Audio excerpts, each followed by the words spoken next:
This is Inside the Wolf's Den, an entrepreneurial journey with Shawn and Joni Wolfswinkle. Welcome back to Inside the Wolf's Den with your host, Shawn and Joni Wolfswinkle. Today we have a treat for you. We have Steve Trang in the house today. Steve is the best sales trainer, so we're actually going to take a deep dive into that. But before we get started, I'd like to give a brief bio on Steve. So Steve Trang is a founder of the Real Estate Disruptors movement. The podcast has tens of thousands of followers, with new members of the community sharing their success stories every week. Steve has a nationally recognized sales training program and trains some of the top investors in the country. Steve's legacy will be to create 100 millionaires. One of his favorite quotes is from Zig Ziglar. You can have everything in life you want if you will just help enough other people get what they want. He heard this quote when he first got into real estate, and it stuck with him throughout his entire career. In fact, it's essentially one of his core values Steve lives by. In addition to being nationally recognized sales trainer, Steve is a real estate wholesaler and flipper podcaster, YouTuber, owns a real estate title agency, rental properties, apartments, and the only community bank in Scottsdale, Arizona. You sound like us, Steve, serial entrepreneur here, right? It's an addiction. It's an addiction. That's amazing. So why don't you start by giving us a little background? How did you get started? Every successful person has a story, right? So you have a story. Yeah. I would love to hear it. Well, I mean, I went down the boring route, and I guess probably a lot of entrepreneurs do. But, you know, I did the things that we were supposed to do, right? Get good grades so you can go to good college, so you can get a good job, right? I did all those things. And what I found was in doing all those things, none of it was fulfilling. Yeah. So got a good job, excelled at it, got always, excellent reviews. But, the money and the reviews, that's great and all, but it's not enough. That's not enough for us to satiate us for the next 50 years or 40 years, however long, we're working. Right. And so, I think like everyone else in the early 2000s, I picked up a book, Rich Dad, Poor Dad, and you realize there's another way. And once you realize there's another way, you just can't go back. You can't, it feels like I think once you become an entrepreneur or understand this other world, it feels like you've left the matrix. Like, how do you go back in? Yeah. We can relate. Yeah. So tell us a little bit about, how'd you get into, would you come prior with like sales training experience? Because you really do offer some great training, and our staff, we ourselves have gone through your sales training program. So I'm just curious, like, did you get that experience from another industry or just self-taught? Well, it was definitely not self-taught. So the reality is, I actually have a master's degree in electrical engineering, so I have a very, very heavy engineering background. And as a result, I was absolutely horrendous at sales. And it was because I was so bad at sales, I had to work on it more than anything else. And so, what we learn as entrepreneurs is we hire to our weakness, and so I hired salespeople because I was awful at sales.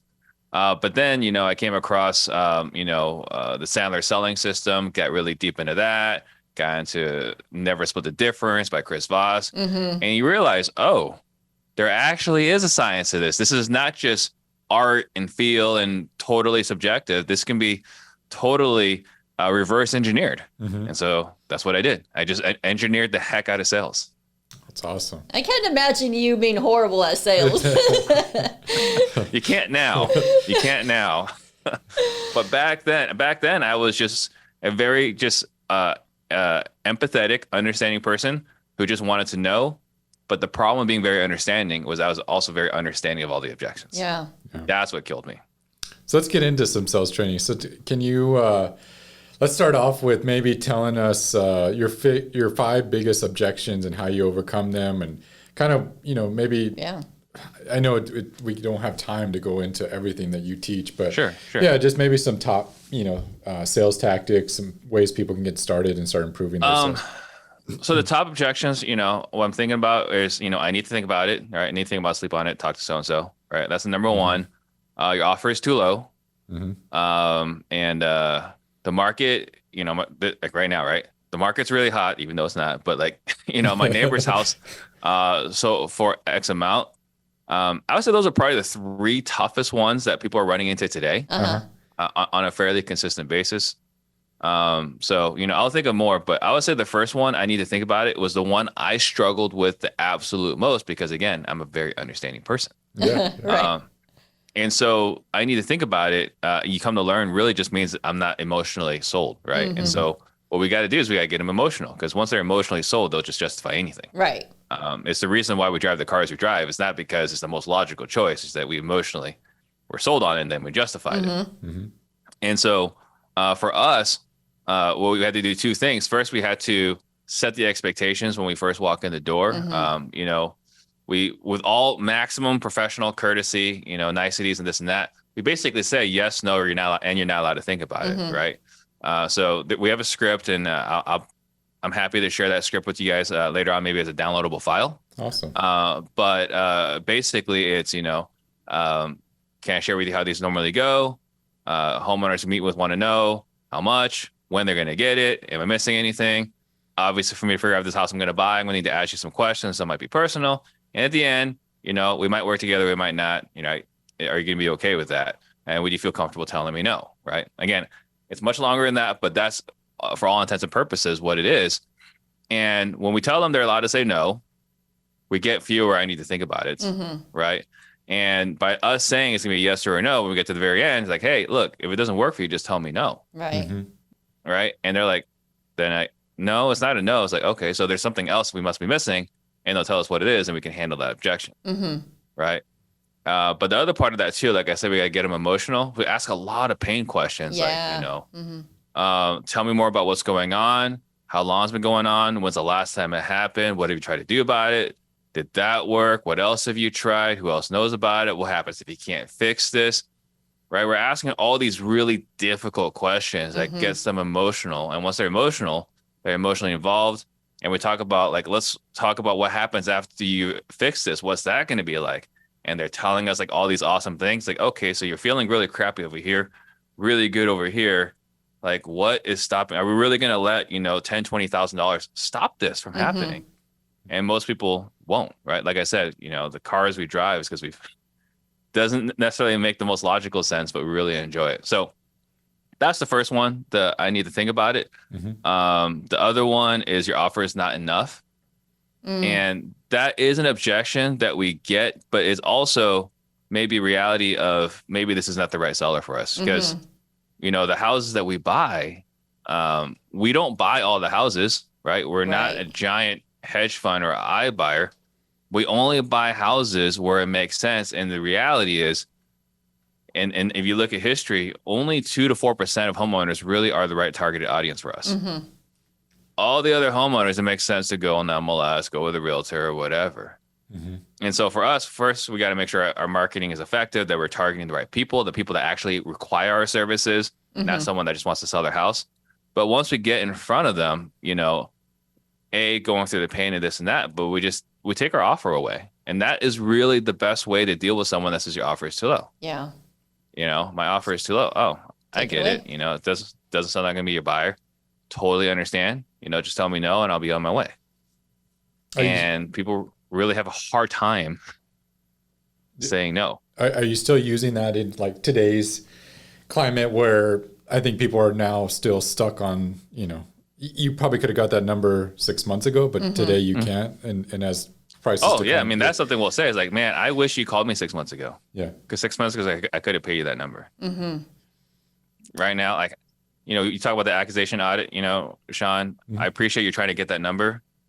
At the same time, with the market going down, how can I do that? Yeah. And what was your third objection? I forgot. Third was the market's the neighbor, right? Yeah. My neighbor 6 months ago sold my house for this amount, right? Which is, again, a totally understandable position, because and you know, for all of history of real estate, we've been comping it versus the last 3 to 6 months. But right now we can't do that. Right now we're only comping against actives and maybe even pendings, right? Pending data might even be too old, right? With the way the market's going. Correct. So we're only comping against actives. So, you know, for us, we're just saying, and this is true in negotiations in general, but, you know, I understand your neighbor sold for this amount right now. Here's some houses that are available right now. Like, how can you ask me to pay this amount? But the other thing too, you know, we always have the homeowners anchor us to a home that sold recently, right? But why don't we ever anchor to a home that a cash buyer bought really low recently? Yeah. We don't, right? We're just saying, well, this is where we have repairs, we have maintenance, we have holding costs, and blah, blah, blah, blah, blah, right? We try to justify our offer. But in a negotiation, if they're going to anchor us to this number, we can anchor it to that number. It's like, look, there's a home that sold nearby for this amount. Like, how can you ask me, right? A cash buyer bought this for this price. How can you ask me to pay more than what other cash buyers are paying? Yeah. That's awesome. I had a question on that. When you brought up the pain points, and do you do majority of your sales over the phone? Do you do still, how do you, Joni and I have always been much better in person, but you know, I know sales over the phone have been a big thing over the last several years, but so are you doing majority of that over the phone? How do you give us tips on how to build that kind of rapport, right. ask the right questions over the phone? Well, the conversations as far as the talking track and everything else is exactly the same, right? Where it changes is that we can't go as deep, so it's harder to buy as many houses. We can't go as deep because, you know, if I'm asking Shawn, hey, what did your wife say when you guys had that foreclosure notice taped to your door? Right? That's already a difficult question to ask. Yeah. But it's a lot easier to ask in person than over the phone, right? Because in person, you're not going to physically pick me up and throw me out. Right? Yeah. But it's really easy to hit that red button. Yeah. Right? So what we found is we like to be in person, and a lot of our buying is in person. We do buy over the phone. I mean, you have to. But the biggest difference we found between in person and the phone is the amount of rapport built. Yeah. The length of the conversation. And then just at the end of the day, we buy more houses at deeper margins, or we get a higher percentage of closes at deeper margins that make it to close of escrow. And that's the thing that I think people don't really talk about when they're buying over the phone, right? It's not just you sign more contracts, and it's not just as a better margin, but getting across the finish line, that's how we get paid. Right. We don't get paid until it actually closes. And so if they met you face to face, they're more likely to stick with you, right? Whereas if you're only talking on the phone, they don't know you. Right. They've talked to you, but you've seen, like, people don't have any loyalty to us, right? Like, if I talk to you and we sign a contract and we don't do everything the right way, oh, absolutely, and we sign a contract and the next day someone comes in with a $5,000 higher offer, they'll just ghost us. Yeah. That's a lot harder to do if we met face to face. Yeah. No, you're building that trust, right? And I mean, when we used to buy pre-foreclosure houses, I mean, I would say 5 minutes or 5 hours. I'd sit there drinking a beer with them if I had to. So, whatever it takes. Yeah. So one of the questions I had for you was, how do you differentiate yourself and not just become like a commodity business? And it really is a commodity business. We're selling all the same things with the same features, maybe different price points. But how do you differentiate yourself from the competition? So there's a few different things we're willing to do. You know, we have a philosophy of scorching the earth.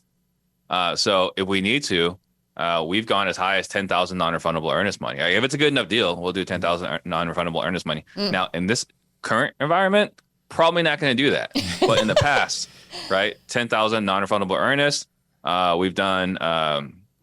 We'll provide proof of funds, right? We'll waive our due diligence period, which sounds crazy, you know, in some markets, but in Phoenix, everything's cookie cutter. Pretty much all the houses are the same, right? Like, if it's a problem, you can see it in Phoenix. This is not like other parts of the country where the boiler is buried somewhere, right? So for us, you know, we'll waive the due diligence. I think those are probably the three biggest things. It's just like, you know, when we work with you, you know that we're going to close. And I think that's a lot of wholesalers will make offers, right? And just cancel last minute, and they'll sleep just fine. For me, a person is making a life-changing decision based off my words. Yeah. So I'm going to honor it. So I think those are the biggest things. Yeah. Well, now that you were just talking about the current environment, let's go ahead and segue into what's your opinion on where the market is headed, and what are you doing to pivot and adjust in your local market? It's not looking sunny in Phoenix. And, you know, it goes against a lot of logic, because we still have relatively low inventory, right? But the feds have made it so hard for people to get a loan the demand is dried up drastically, and demand should not be as low as it is. So, it's not looking good for the rest of this quarter, that's for sure. Yeah. And Q1 is probably not looking so great either. But I think at the end of the day, it's looking like 2022, we had a run up all the way to like May. And then I think all that gain we had this year is going to be lost. And then it looks like probably in 2023, we're going to start off losing. But I think at the end of the year, we'll be fine. And we'll be even probably because there's still not enough houses, right? All the builders have stopped. Yeah. They've just stopped construction, and we desperately need them to build houses. Right. As far as preparing, I have to actively start raising private capital. Yeah. We have foreclosures existing here, and I think there's a lot of opportunity to buy properties with creative financing. Where all we'll need to do is get them current. So that's kind of what we're seeing as the biggest opportunity. We can pay market value if we can get wholesale terms. Do you do a lot of rehabs and like pivoting there as far as like what you're willing to do, or do you mainly just wholesale? We predominantly wholesale. We flip, but our flips are not the best. I mean, I wish I wasn't as bad at flipping as I am. Right. But flipping requires two skill sets that I require that I have neither. A good eye, I just don't. All right, like I said, I was an engineer, right? So I just don't have a good eye. And then detail oriented. You can see where the contractor screws up.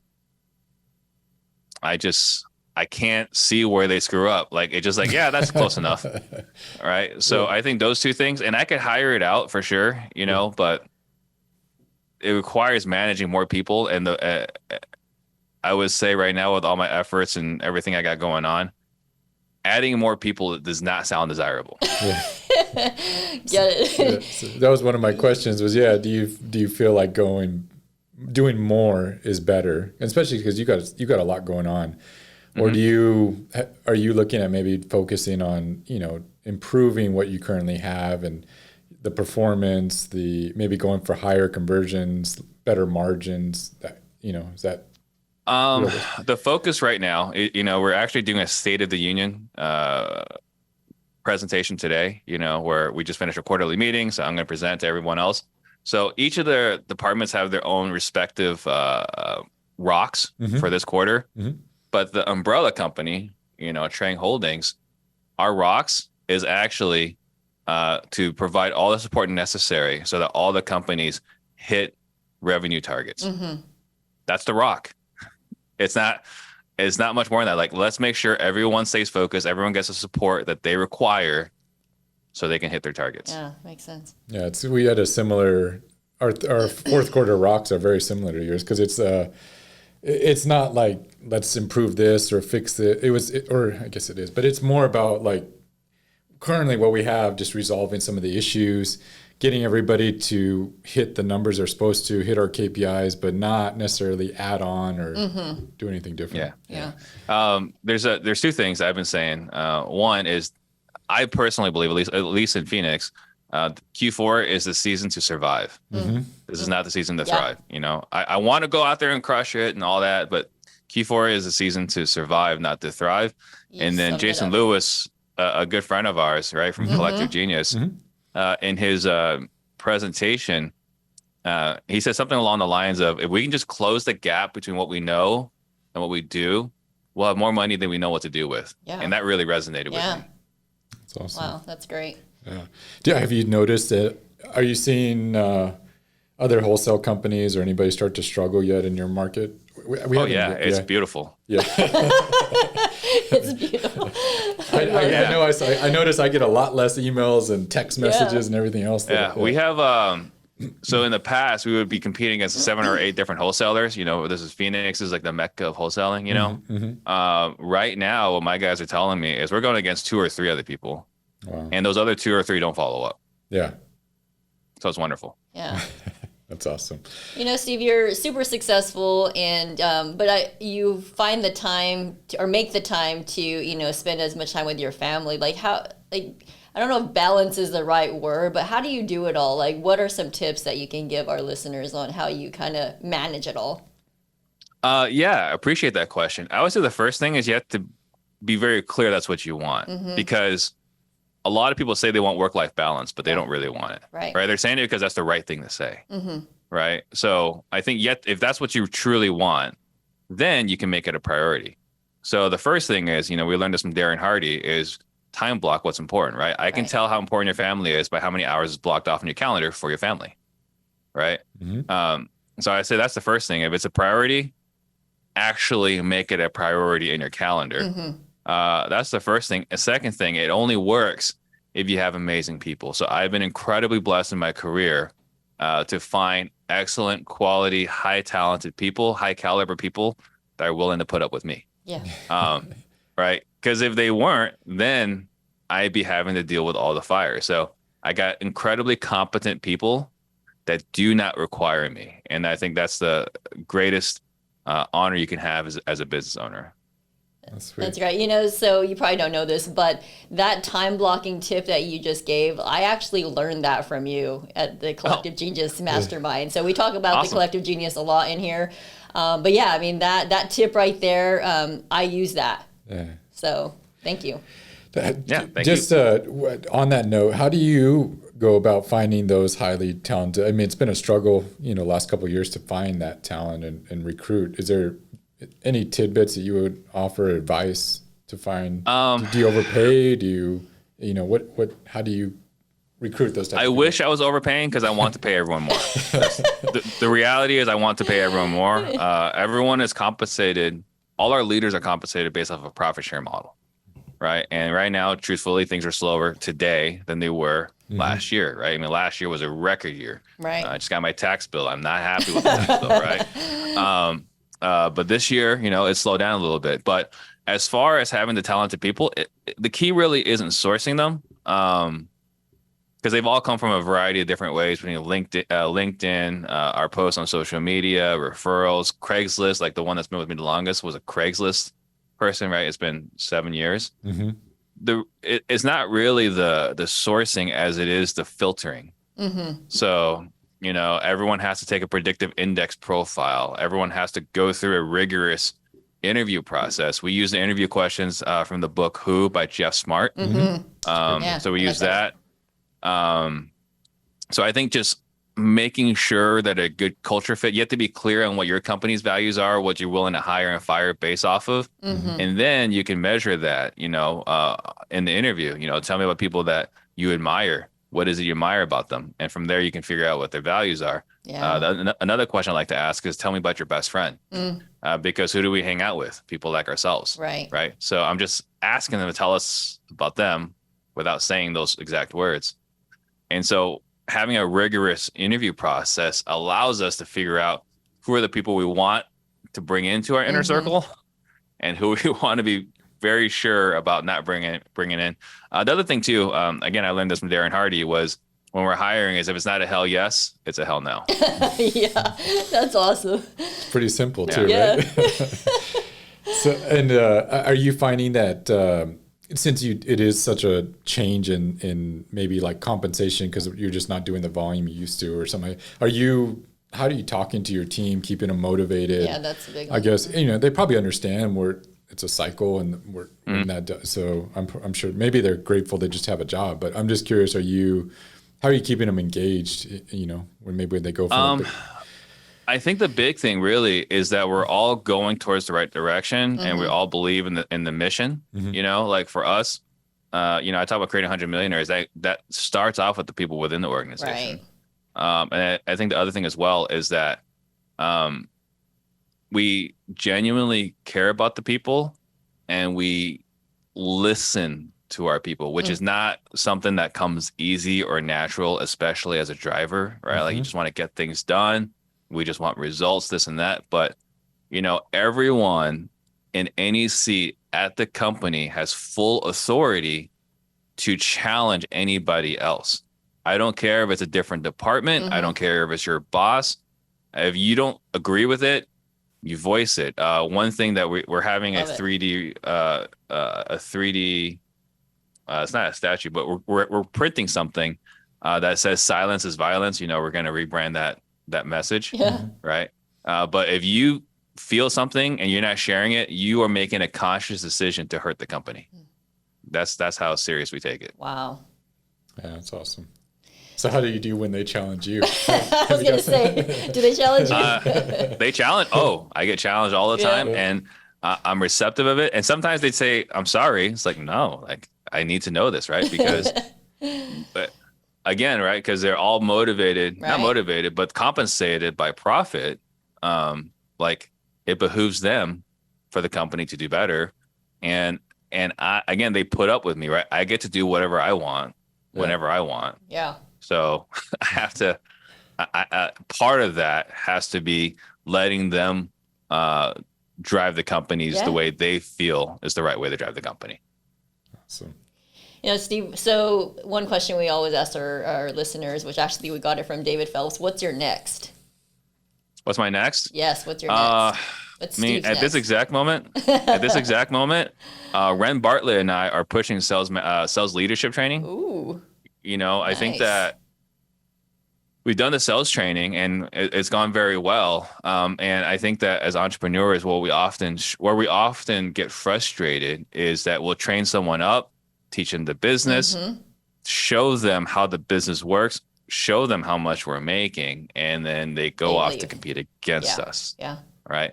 So there's this revolving door. So there's two problems. You got the revolving door of salespeople leaving you, but then you talk about the motivation and inspiring.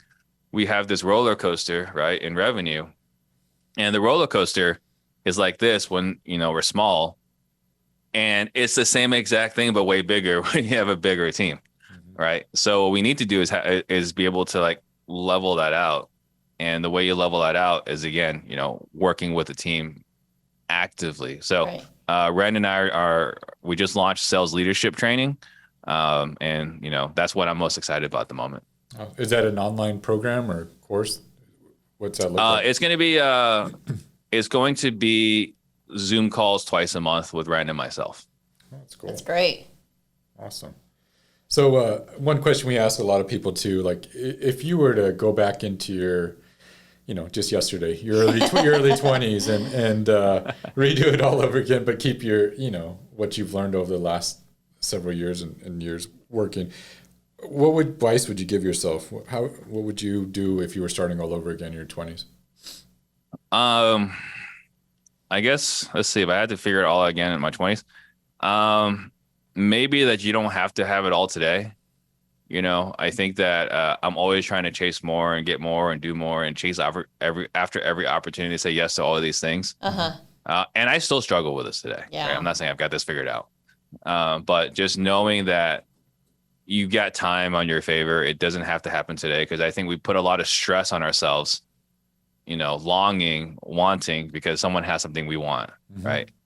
But it doesn't have to be today. We got time, especially in your 20s. Yeah, absolutely. That's awesome. And it just so you know, that's probably the advice of many people we've asked. And it's like, but yet it's like the hardest thing to teach of somebody in their 20s. Like they don't get it, especially in today's culture. They want it now. And they don't realize what you and I have, like all of us in this room have put up with over the years to get where we are. It definitely didn't happen overnight. Yeah, so absolutely. I will issue not necessarily a lesson, but just a warning for everyone else too, if they're in their 20s, is that 95% of this journey sucks.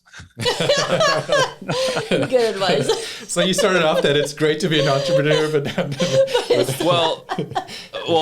95% of the stuff we do, right? The deal we have to put up with is pretty hard, but the 5% we get, I would not give it up. I would not trade with anybody else. Yeah, absolutely. Yeah. So true. We take a beating, but like I wouldn't have it any other every way. day. Yeah. So, you talked a little bit about your sales training, but I really, really believe that, or I know that our listeners can benefit from your sales training. So you have the leadership training. What other things you have going on that our listeners can maybe get involved with? Get involved with you? So. I would say the biggest thing is the sales part. That's where I'm just gonna, I'm gonna try to dominate that world. So if they're interested in that, we have disruptors.com/sales masterclass. That's where we take everything we've learned and we put it into a digestible form on, I think, Kajabi. So I think there's that. We have the book, Active Listening 2.0. You can find that on Amazon. Awesome. But yeah, I think there's that. And then if they want to learn more about, I guess, wholesaling, then we have Real Estate Disruptors, the podcast. Sweet. Right. And you're active on all social media if they want to follow you. Yeah, Instagram at Steve.Trang, on Twitter, on TikTok. That's a fun experiment. Yeah. I gotta look you up on TikTok and see what. Yeah. That's awesome. Oh, cool. Well, we'll put There's no dancing. No Don't dancing? expect any dancing. There's no Okay. dancing. Well, I think if you scroll back far enough, you'll find some dancing.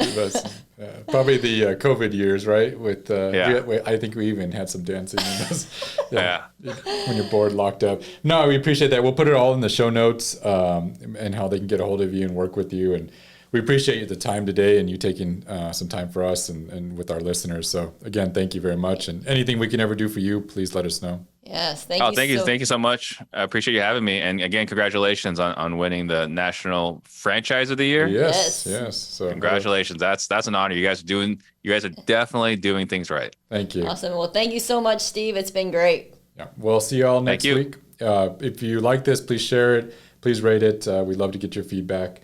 Otherwise, we'll see you all next week. See ya. You've been listening to Inside the Wolf's Den, an entrepreneurial journey with Shawn and Joni Wolfswinkle. Tons of entrepreneurial podcasts are out there talking. Talking. But Joni and Shawn are living it every single day. Their portfolio now includes many franchises and medium-sized businesses. We talk about the trials and motivators of successfully running a business.